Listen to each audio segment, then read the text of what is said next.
Hello Virgo, ako ulit, nagbabalik. So, tingnan natin kung ano ang timeless read mo. Thank you po pala sa mga nag-subscribe, nag-comment at saka sa nag-like. Maraming salamat po.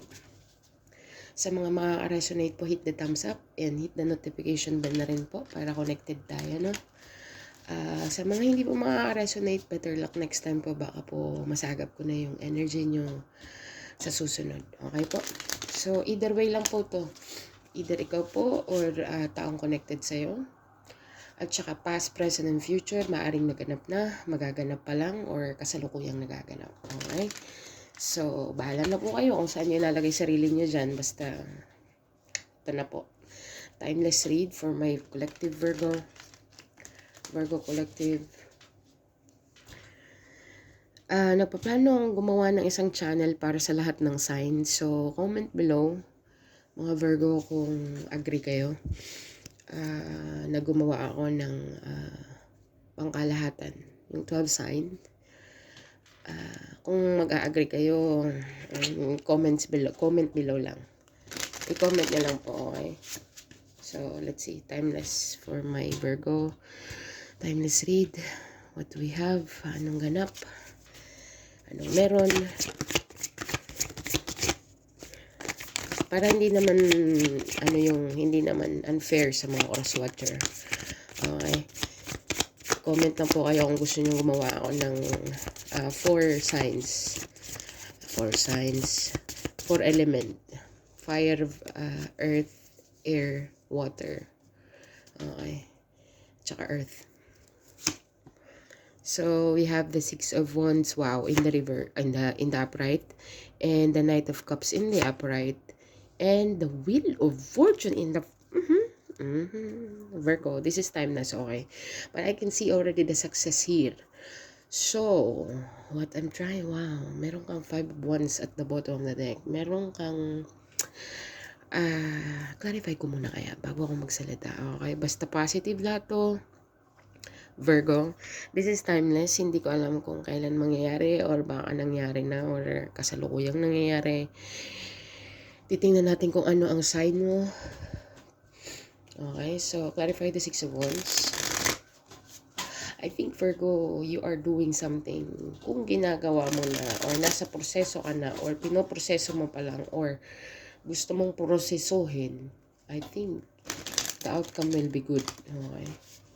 So, tingnan natin. Clarify the 6 of Wands.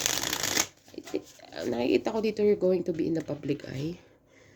But the thing is, yung overall energy mo is 5 of Wands. It's very chaotic. Hindi naman lahat kasi ng successful in life is walang pinagdadaanan na matindi. Okay. May mga tao, sadyang may mga tao talagang ayaw kang makitang mag-prosper. So, ganun talaga. So, clarify the 6 of Wands for my Virgo, please, collective. Tapos, merong isang tao dito. Sino ba tong Knight of Cups na to? We'll see. 2 of Pentacles. The Tower card, very unexpected. The Sun card, 4 of Cups, sorry baby.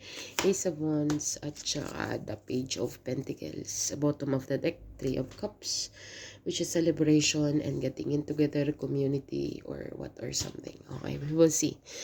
So, 6 of Wands clarified by the 2 of Pentacles and the Tower card. Virgo, indecisive ka ba kung magiging successful ang gagawin mo or hindi? Kasi merong sa nakikita ko, tinatry mo naman yung best mo kasi 2 of Pentacles is trying hard. Okay. Trying your best. Mas mabuti pa siguro tanggalin mo na lang yung expectation mo. Sa bagay, hindi ko naman masisisi ang Virgo kasi sometimes 10 of Wands, mastery na to. Virgo. Okay, so 6 of Wands, 2 of Pentacles, the Tower card, and the 10 of Wands. So Virgo, you are trying so hard. Like, trying your fucking very best. Tinatry mo pinaka-the best mo. Okay. Unexpectedly, you're going to be successful either way. Okay, either way, bakit ko sinabing either way? Kasi either na mag-work hard ka or work smart ka, you're gonna be successful anyway. Because nakapangalan sa'yo yan. Kumbaga sa check eh, nakapangalan sa'yo, hindi na pwedeng i-transfer sa iba. Okay, so naka-destined yan sa'yo. Bakit ko nasasabi yan? Kasi meron tayong Wheel of Fortune sa lapag, so it is destined to happen. Six of Wands, either you're working, kung nagtatrabaho ka man, work smart or work hard. Kasi trying your best nga, syempre. Two of Pentacles at Ten of Wands, talagang sagaran. Relax ka lang, master mo na yan. Kasi ang Ten of Wands is all about mastery, multitasking, heavily burden, but at the same time, you're used to it actually. Kasi Two of Wands, 3, 4, 5, 6, 7, 8, 9, as in, na-carry mo siya all the way. So 10, you are on the finish line and still you are trying so hard here with the Two of Pentacles. You're juggling something here. Hindi ko naman masisisi ang Virgo kasi ang Virgo talaga mga multitasker yan at saka mga thinker. So meron kang unexpected reward dito with the Six of Wands. Six of Wands is a victory card, public recognition. Everybody will see you, everybody will notice you. Yeah, yun ang nakita ko dito. Unexpectedly, kumbaga sa wag ka na lang mag-expect. Kasi the more na mag-i-expect ka, the more kang maiisip mo na parang, ano tawag niyan, Virgo? Tulungan mo naman ako mag-isip. The more na iniisip mo siya, the more na feeling mo is kailangan mong mag-juggle on this. Go with the flow ka na lang, Virgo. Kasi at the end of the day, either way, successful ka rin naman. Alam mo yung trabahong tamad, hindi siya trabahong tamad. Hindi trabahong tamad ang tawag doon. Trabahong working smart. Diba? Gets mo? Hindi yung kasi galing ka na sa Ten of Wands eh. Alam mo ng mga galawan. Kumbaga may technique ka na sinasabi to make it easy. Okay, to make it in a very easy way. Malapit ka na sa finish line eh. What I mean, it's on the middle ka na. Kung hindi ka pa naman nagpo-proseso ng something, or basta mafe-feel mo yan, mafe-feel mo sa sarili mo na you are on the path to success. Nasa linya ka ng success, okay. Nasa sayo na lang yan kung igagrab mo, kung paano mo i-maneuver yung situation mo. Kung feeling stress ka, trying hard, I want to do this, naglalagay ka ng pressure sa sarili mo, it's not gonna work out, Virgo. Talagang mai-stagnant ka lang, talagang mafe-feeling delay ka. Kasi focus ka more on the burden, focus ka, ano ba yan, kailangan kong gawin to, kailangan kong gawin yan, at the same time, kailangan ko din gawin to. So, how am I going to... Pero sa nakikita ko, nag-i-enjoy ka rin naman. So, meron kang unexpected. Itong tatlong card na to, alisin natin yung Six of Wands. Okay. Imaginein mo tong card na to, Two of Pentacles, Ten of Wands, at saka the Tower card. Merong false foundation dito na binild up mo sa isip mo na baka hindi mag-workout, baka, kasi ito, it can represent unexpected, it can represent false foundation, it can represent false thought, yung false, lahat false people, false relationship, false na pag-iisip, lahat false, Brad. Pero, it's a good thing kasi meron kang Six of Wands. Ito lang tatlong cards na to, ito yung nag-clarify sa Six of Wands. So, kaya ako sinasabi sa'yo na work smart, kinukombine mo kasi yung dalawa eh. Working hard and working smart, like, trying your best with the Two of Pentacles here. Okay? So, ang ending is nagiging Ten of Wands. Umaabot ka sa sagaran, pagod ka, stress ka, drain ka. But at the same time, I think nag-i-enjoy ka din naman kasi, workaholic eh. Nature mo yan. So, hindi na ako magtataka. But, either way, masasabi kong successful pa rin. Kahit na kahit sa anggulo nating tingnan, may ginagawa ka man, may sawa lamang kang ginagawa, pero meron kang haka-haka na magiging successful or magpo-prosper or magiging in the public eye ka, it's gonna happen, okay? it is destined to happen. But, you need to take action. Hindi yung puro thoughts lang, puro isip lang. Okay, Virgo, yun ang nakikita ko dito sa first row. Sana hindi ko kayo na-confuse kasi medyo na-confuse ako sa mga binibitawan kong salita. Sensya na, gigising ko lang. So, sa nakikita ko dito, Virgo, second row, meron kang na Knight of Cups. Ano naman to? Sino naman to siya? At saka the Sun card clarified by the Sun card and the Four of Cups.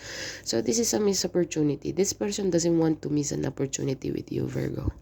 Yun na nga may straight, ikaw ang kasiyahan nito, Virgo. This person is gonna sweep you off your feet. Sometimes, kung meron ka mang dinidil at the moment, or meron kang ididil in the future kind of thing, this person gives you like, hindi ko alam kung ikaw ang nagbibigay ng cold shoulder or maybe siya na parang feeling walang pakialam but deep inside like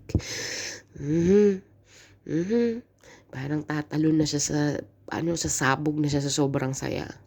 Gets mo? Tingnan pa nga natin to. The Star card, very healing person. The Fool card, as I say, Virgo, kapit tayo dyan. Ang sa nakikita ko dito, itong Knight of Cups, masyado itong gusto niya, ikaw ang unang pumansin sa kanya. Gets mo? Pero I think this person have something, information regarding sa'yo. Or regarding sa success mo, or regarding sa, itong naong to, silip ka nito eh. Okay? So, nagkakaroon siya, hindi ko lang masabi na napakabuti niyang tao or something, no? Meron siya, syempre lahat ng tao may bad side. Pero sa nakikita ko dito, naano ko sa attitude niya kasi parang feeling niya, habulin mo. Habulin mo, what? Like, what? Pero ang sa nakita nyo, ang piniperceive ka niya as the Sun card and the Star card. Very healing ka para sa kanya. At napapasaya mo siya. Ikaw lang nag-i-ignite. You are the moth into my fire. Ano bang tawag? Basta yun ang nakikita ko dito. Corny talaga na. Itong Knight of Cups na to, kung sometimes cold siya, don't believe it, Virgo. Kasi sasabog na siya sa sobrang, gets mo, napaka-healing mo sa kanya, tapos binibigyan mo siya ng saya. Sa pag the way na hindi niya na ma-control yung kasiyahan niya or hindi niya na feeling cold and detached yan. Feeling cold and detached, kaplastikan lang, kunyari lang naman. But with the Full card here, this person, kung sino man tong Knight of Cups para sa'yo, either in a relationship ka man, manliligaw man yan, boyfriend, girlfriend, or husband man yan, or wife, kung sino man tong person na to, ikaw ang kasiyahan niya, ikaw ang sanctuary niya, silent sanctuary. Ano ang mga kanta ng silent sanctuary? Pero sometimes, pag nafe-feel niya nang hindi niya na ma-control, sweet din naman siya with the Knight of Cups, actually. Knight of Cups is a very sweet person, sweeping you off your feet sometimes, okay? Pero may attitude din ang Knight of Cups na pag hindi nila ma-control lang something, talagang feeling cold or feeling detached sila. Kasi hindi na nila, parang feeling nila nagiging cornic na sila or nagiging tanga na sila with the Full card. Gets mo? Hindi tanga kundi parang nakikita ka din ito as a free soul, free-spirited. Alam mo yun, Virgo. Free-spirited person. At saka ang alam ko meron tong information sa iyo eh. Hindi ko alam kung alam nitong trabaho mo or alam niya kung anong galawan mo pagdating sa trabaho. You put your soul and your heart into something. At saka alam niya yun, nakikita niya, hindi man niya siguro sinasabi, opposite man siguro sinasabi niya but deep inside. Talaga ba namang hanga-hanga siya sa'yo? Nakikita ka niya as a very healing, very, very free-spirited person with the Full card. You go after what you want kahit na hindi mo alam kung anong babagsakan mo. Yung parang with the Full card energy. The Full card is the major arcana sa lahat ng tarot.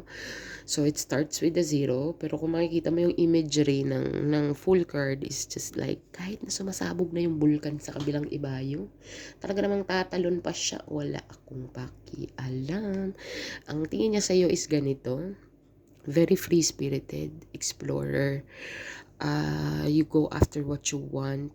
A very loyal person. Pag nag-get into something ka, talagang you put your soul and your heart into it, merong nakaka-notice niyan. Okay. Virgo, merong someone has got eye on you, either lalaki or babae or something, but yun ang nakikita ko, na crush ka nito or talagang hanga siya sa personality mo. Pero sometimes he or she act like a, parang ice, walang pakiramdam, walang dugo, kasi ginagawa niya yun as a defense mechanism sa sarili niya. Okay, yun lang ang tanging niyang alam. Okay, na para madepensahan yung emotion niya, kasi parang feeling niya parang ang corny ko naman, or over na ba ako, baka sabihin ni Virgo masyado akong in sa kanya, or masyado akong, in reality, yun naman nga, talaga, ang totoo. Talagang sasabog na siya pagka magkasama kayo, or meron kang mga galawan na gusto niya. Sometimes naiiritado siya, nai-intimidate siya sa'yo. Kasi sa the way na how you make him feel or how you make her feel sa mga galawan mo. Talagang nai-intimidate na siya sa sarili niya or nai-intimidate siya sa'yo kasi grabe. Virgo, you don't know. Okay, but I know, I can see it from here. Okay, so kung ano man yung mga pinapakita niya sa'yo in the outside, don't believe it. It's just a defense mechanism. Okay, pero deep inside, this person is gonna, ano bang future action na to? Queen of Wands and the Emperor. Ooh, god damn. This person, Knight of Cups, controlling, medyo controlling siya with the Emperor card. I think kung magkakaroon kayo ng relationship or maybe in a relationship kayo, meron siyang controlling side. Okay. Hindi ko alam kung maximum para sa iyo yung pagka-controlling niya, but this person doesn't want you to like mapunta sa iba or something, because this person perceives you as the Queen of Wands, or maybe this person perceives you as a boss energy. You can do your own thing. Wala kang pakialam, gusto mong gawin, kung anong gusto mong gawin, gagawin mo. Walang makakapigil sa'yo kung tutuusin lang. Okay. Kaya lang medyo talagang ang Virgo, minsan, diba, mabait sila masyado. So, okay, fine, I'm gonna sit here or something. But in the back of Virgo's mind, talaga di pungal. Kung alam mo lang, hi, pasalamat ka, barkada kita, pasalamat ka, mahal kita, pasalamat ka, importante ka sa akin. Pero kung hindi, ay, lilipad ako kung saan ko gusto, gagawin ko kung anong gusto kong gawin. Salamat ka, medyo may respeto pa ako. Okay. So, ganun ang nakikita ko dito sa second row. At saka itong person na to, uulitin ko ulit. May alam to regarding sa success mo. Okay. Sana naman, hindi ganun yung magiging intention niya. Gusto niya kung saan ka man pumunta or saan ka man mapadpad or sa ano man ang maging status mo sa buhay, maging millionaire ka man, maging ano ka man, basta nakikita niya dito, naaamoy ka niya, brad, naaamoy ka niya na meron kang success behind something. Kung sa feeling mo wala kang progress ngayon, meron siyang naaamoy sa'yo. Okay? Meron siyang naaamoy sa'yo at nakikita niya ang pinakamalaking potential. Okay, so hindi ko alam kung anong kayang idagdag nito sa buhay mo, nitong Knight of Cups na to. Pero strategically meron siyang plano. Bakit ko may nasabi siyang plano dito? Meron kang Page of Pentacles dito, Ace of Wands, tsaka the Wheel of Fortune. Okay, Three of Pentacles. Sabi ko na nga ba?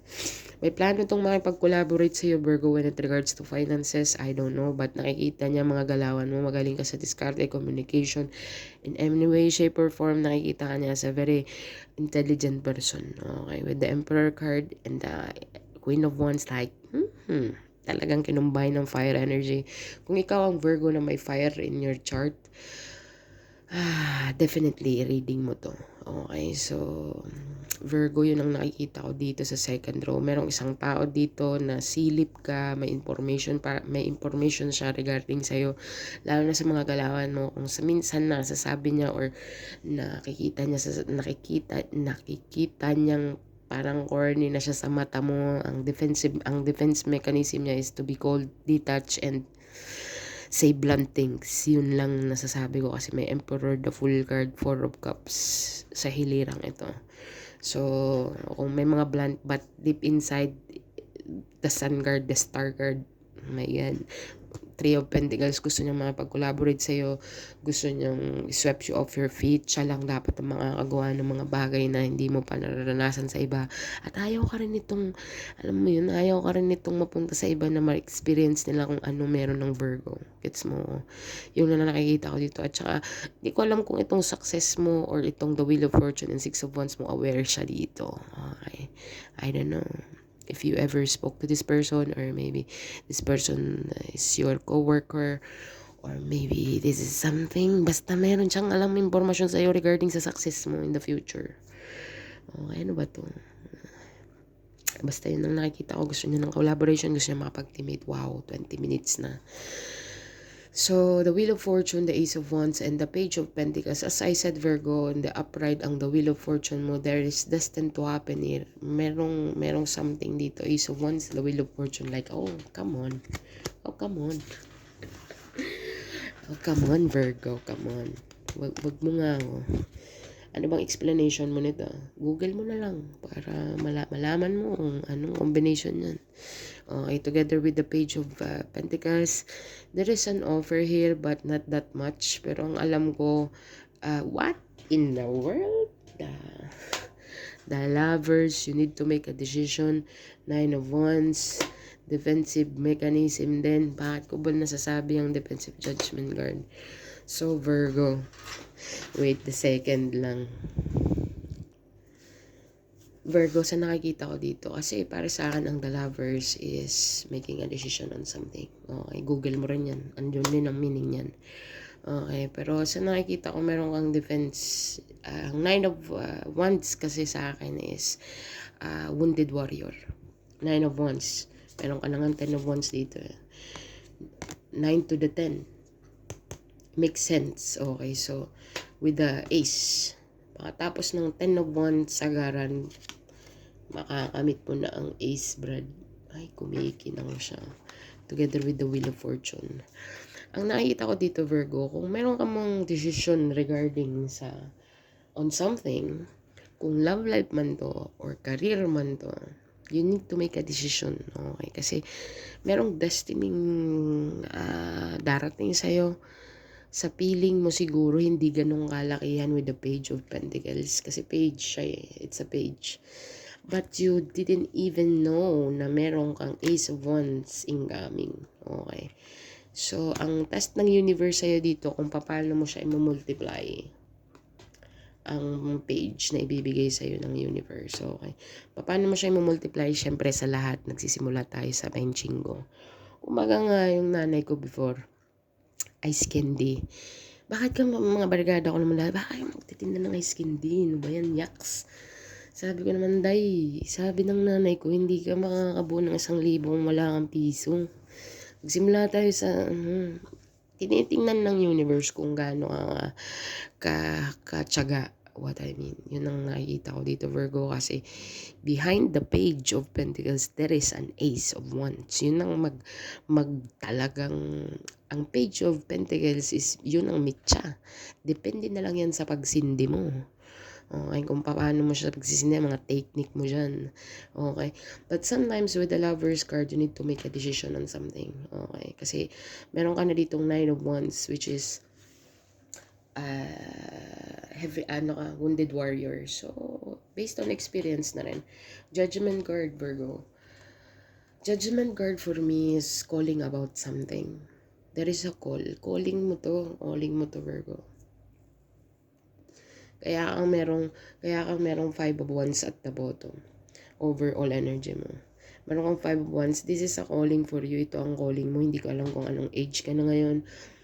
Pero matagal ka nang tinatawag sa ganitong, hindi ko alam kung, sa mga makaka-resonate na Virgo, you know. Pero sa mga Virgo na hindi po makaka-resonate at hindi naiintindihan yung sinasabi ko, there is a calling. Meron kang calling dito, Virgo, na mag-multiply. Okay. So, itatry ka ni God, itatry ka ng universe with a small thing. So, hindi ko alam, kaya siguro merong 10 of Wands dito. Kasi kailangan mong mag-multiply. Hindi na kita masisisi dito ngayon. Kung kanina sinasabi ko, work smart, work hard, or something. Hindi ko na masisisi kasi nandito ang ang victory card mo nandito eh. Ang una mong card is victory card, ang tapos mo is the wheel of fortune. So, it makes sense na para sa akin ngayon. Yan ang maganda sa reading kasi sa huli mo makikita yung laman. Okay, itong taong to, I don't know kung who is this for you, Virgo. Pero sa nakikita ko dito, marami kang challenges with the Five of Wands, maraming against, marami kang maririnig na negative, okay. So, I were you, gagalaw ka na lang ng sikreto lang. Yun ang nakikita ko dito. Pero meron kang calling dito eh. With the Judgment Card, Nine of Wands, nakita ka na ng divine, okay. Kita ka na ng divine na nakikita ka na ng divine. Okay, so nasa listahan ka na, Brad, you're on the list. Okay, long time ago. Okay, so talagang kung ano man ang mga pinagdadaanan mo ngayon or pinagdaanan mo before, it's a lesson. Everything happens for a reason. So, yan ang magiging gasolina mo, yan ang magiging tools mo, mga strategize mo, mga taong nanakit sa'yo, mga taong nagabando na sa'yo, mga taong inabandon na mo, mga taong lesson learned. Ay yung lesson mo for since birth hanggang ngayon, gagamitin mo yun lahat in one time lang. Okay, hindi ko alam kung anong mission meron ka, hindi ko alam kung anong life path mo, basta may calling ka dito. Yun ang masasabi ko, period. At saka merong nakakaamoy niyan na magiging successful ka at magiging in the public eye ka. Meron siyang aware siya. Okay, kung sino man tong nasa middle, aware siya kung ano ang capability mo, kung ano ang posibilidad, kung ano ang kaya mong gawin. Okay. Hindi ko sinabi dito kung anong dapat mong gawin. Ang sinabi ko lang, ang gusto ko lang na ipaalam sa iyo kung ano ang capable kang gawin. Okay. Gusto ko lang na maging aware ka sa energy na bibigay sa iyo ng universe. For a long time, I think binigay na ng universe sa iyo, but maraming balakid, maraming distraction, maraming distraction, maraming bara, maraming caution na hindi mo inintindi kaya ka ngayon stuck up. Okay, pero sa mga Virgo na successful, it will prosper again. Meron kang new opportunity dito with the Page of Pentacles again. I think you will multiply it again at the same thing na ginawa mo before. Like experience-wise, experience-based. Okay, so yun ang nakikita ko dito, Virgo. Maraming kaya mas magandang gumalaw ng walang nakakaalam mo. Okay, yung silent lang. Meron nga tayong quote na, ano ba yun, move in silence, like shock them with the result na sinasabi. Yun ang nakikita ko dito, Virgo. Kung ano man ang status mo ngayon, feeling mo man sa sarili mo walang nangyayari, but there is action lang ang kailangan, at saka prayer, at saka guidance, kasi magkakaroon ka ng epiphany dito, aha moment. Ang Ace of Wands, i-google mo siya para alam mo kung anong meaning. Ace of Wands is a new beginning, passionate, yung passion mo with the will. Like, are you kidding me? This is a good thing. But you need to make a decision on something. I don't know if it's yung attached ka, okay? You need to turn down something in order to start a new one, okay? Pero it's not gonna be easy. Because ang the Lover's card, making a decision like relationship man yan, nilalagay ko na lang in general. Hindi ko alam kung meron kang iiwan dito bago ka maging successful. Saka mo makikita yung success mo pag may iniwan ka. Kasi kaya kasi ni-separate ni Lord. Hindi ko naman sinabing i-divorce mo yung asawa mo, Brad. Kung meron ka ng asawa, no. Not that kind of analogy I'm telling. Ang sinasabi ko lang dito, you need to leave something behind para makafocus ka on something. Okay. So, yun lang masasabi ko. Kung meron ka namang hindi para sa'yo to, Virgo, kung ikaw ay may maganda at maayos na asawa, na teammate kayo, ina-advise ang kanya, on the go siya lagi sa mga plano mo, hindi to para sa'yo. Okay. You're good. So, scroll it. Pero sa mga Virgo na mga hindi supportive ang partner, at sa mga Virgo na single, sa mga Virgo na magkakaroon pa lang, be at your own. Yun lang pinaka the best na masasabi ko, kasi kailangan mong pang malakasan to, Virgo. At saka, well-trained ka na. Sabi ng divine, you are ready. So, you are ready. Yun ang masasabi ko. So, tingnan natin yung advice.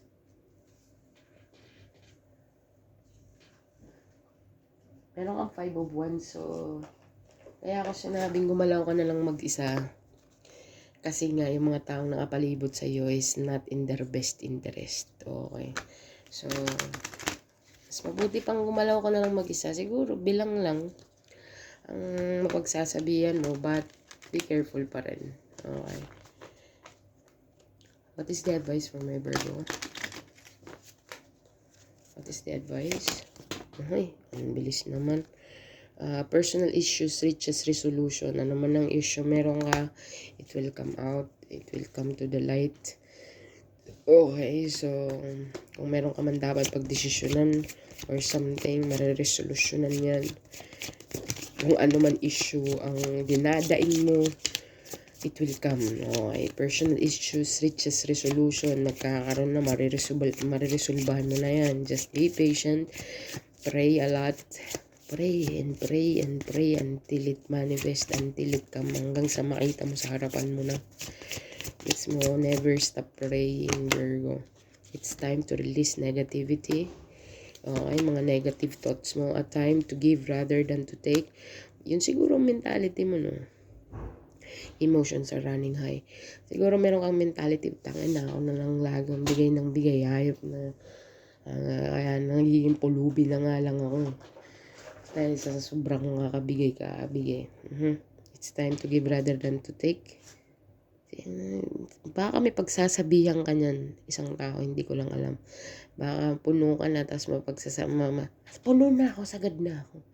Baka pwedeng, ako naman, it's me time. I don't know, Virgo, kung paano ko makaka-resonate dyan. Bahala ka na kung saan mo lalapag sarili mo dyan. Basta yan lang ang maihahain ko sa'yo. Magbibigay ako ng angel card number. So, Google mo siya. 3 number for my Virgo, please. Give me 3 numbers for my Virgo. 7. Meron kang Queen. Ancestor mo yan. 7-1. Meron kang King. Mag-asawa yan. Lolo-lola mo ata. 7-1-10.